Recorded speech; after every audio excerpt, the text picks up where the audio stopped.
Dischetto d'onore, pronto per la rassegna. Si è svolta ieri la cerimonia celebrativa del Corpo di Polizia Penitenziaria presso la Casa Circondariale di Agrigento, giunto al suo 198esimo appuntamento. Alla manifestazione erano presenti le autorità civili e militari della magistratura provinciale ed è stata anche deposta per l'occasione una corona di alloro in memoria dei caduti dell'amministrazione.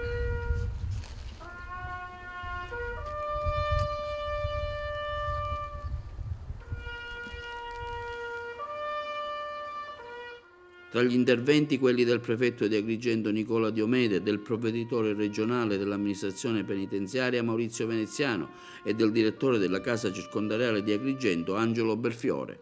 È un corpo di assoluto rilievo, importante, anche nel nostro territorio esercita ed esprime un servizio di interesse per l'intera collettività. E visto che la Casa Circondariale di Agrigento è una struttura carceraria abbastanza importante nel panorama regionale.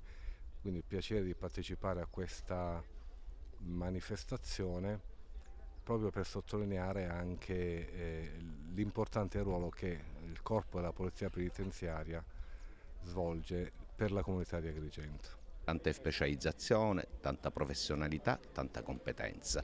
Quindi è un orgoglio rappresentare in Sicilia il Corpo della Polizia Penitenziaria a dei livelli quali dimostra oggi di poter ottemperare e adempiere. Ma il rapporto deve essere improntato sempre a correttezza e a rispetto dei ruoli, per cui il detenuto deve fare il detenuto e l'agente, come si sa. Peraltro le norme sono molto precise, molto ben precise, e devo dire che il personale di polizia penitenziaria della Casa Circondariale di Agrigento è esemplare in questo senso, e un pensiero particolare lo rivolgo alle donne della polizia penitenziaria che ho avuto modo di apprezzare in questi pochi mesi di mia reggenza. Devo dire si sono superate veramente. Devo dire un grazie veramente a nome dell'amministrazione penitenziaria, in particolare alle donne della polizia penitenziaria di questo istituto. Ma cosa vuol dire oggi appartenere al Corpo di Polizia Penitenziaria per le donne? Innanzitutto a monte è un onore lavorare nella polizia penitenziaria, è un servizio e non è un lavoro.